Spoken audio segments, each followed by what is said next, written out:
My video for June the 4th, 2018 is entitled, Let There Be Light, Daddy. Let There Be Light is a movie about an alcoholic atheist, Saul Harkins, mourning his dead son. Bitter and angry, Saul enjoys writing books mocking belief in God, especially Christianity. However, at a party for his new book, Saul becomes drunk and then crashes his car while driving home. He dies, but is revived. In his near-death experience, he sees his deceased son alive and happy, and he tells his dad over and over, "Let there be light, Daddy." The experience eventually causes Saul to reconsider his beliefs. After a unique, risky beginning, the movie gets better and better as the drama unfolds. Kevin Sorbo delivers a charismatic performance as the troubled atheist, while his real-life wife, Sam, plays his ex-wife in the movie along with their actual children, Braeden and Shane, or Braeden and Shane. They have an innate on-screen chemistry. Best of all, the movie ends up being an enormously powerful, insightful, inspirational performance, showing moviegoers that Jesus Christ enlightens all people and brings us abundant life and joy, even in the midst of death. I was going to record today with Valentine. However, he and I did have a conversation, and I guess that will go up tomorrow. He answered some of the questions that I had. But in any case, Friday night, I got the opportunity to watch this movie at our Friday night meeting where we often watch videos, although this time I didn't stay for the discussion that followed. I rushed off to hear my son play in the local area where I live. In any case, the movie brought tears to my eyes more than once. It was a very poignant movie, and ironically, it only cost $5 million to produce, which may sound like a lot of money, but most movies cost 4, 5, 6, or even more than that, times that amount of money. And it had people in it like, let me move closer to the thing, Kevin Sorbo and Sam Sorbo is their real names, not Harkins. And of course, Braeden and Shane are their actual sons. Sean Hannity, Dionne Warwick, Travis Tritt are some of the actors that played it. Now, there are other actors, all of them Hollywood actors, but I don't remember, I don't know the others. These are names that I just mentioned that I actually know. Of course, Sean Hannity is a major news broadcaster. I guess he's still on Fox. I'm not sure of that, but I think that's the case. If he hasn't been fired, I don't know. In any case, it is a very moving video and a very well done presentation that tackles hard questions about the meaning of life. And of course, I've been trying to tackle those hard questions more so since my home was inadvertently stolen through corruption of the court system and of course the banking system that pays for the corruption in the court system. And on my daily walk today, I decided to go where I don't usually go, and I ran into an old friend who became an attorney. When I knew her, I used to actually watch her child while she was operating another business, not as an attorney, but she was, I think, going to school at the time.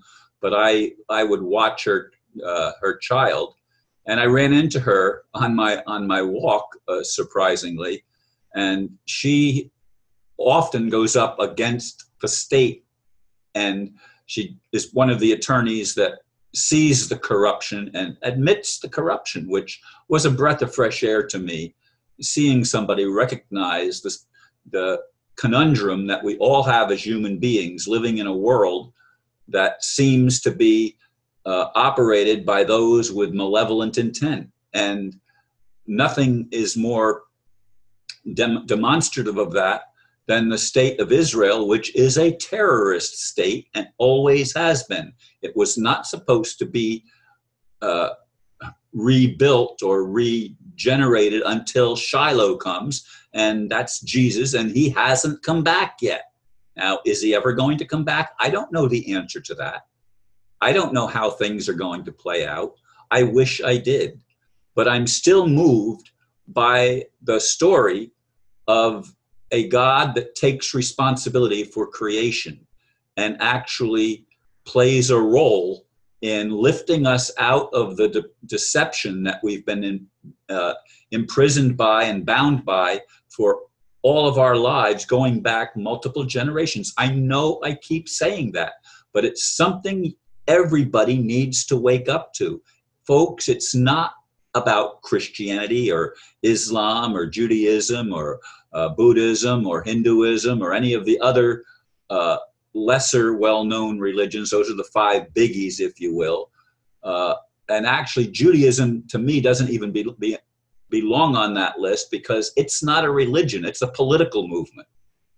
And they have corrupted through the monetary system that they've taken control of through the House of Rothschilds and previous to that other families, I'm sure.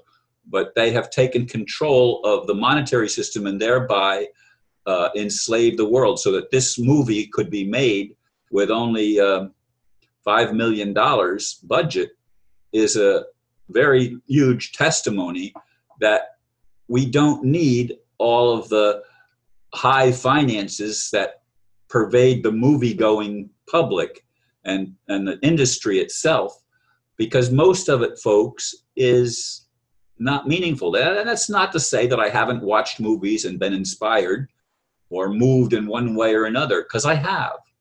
I don't go to a lot of movies, but I have watched movies. And this one I thought was exceptional.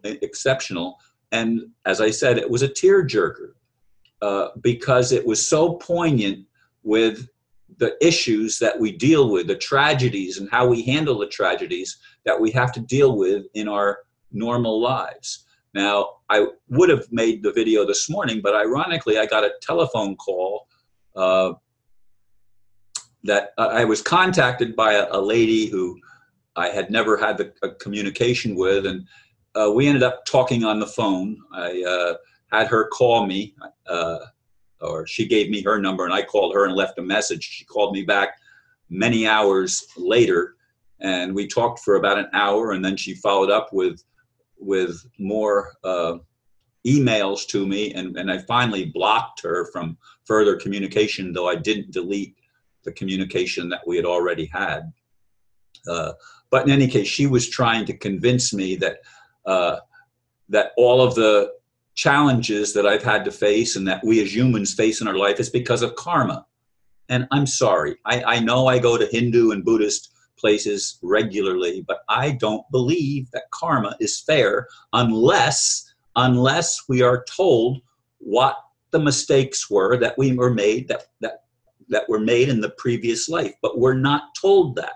Instead, we're saddled with religion that keeps us bound and imprisoned on a planet that is beautiful, but is being ravaged by the corporations, which are corpses that run the financial system, and therefore they have their tentacles into every aspect of human culture.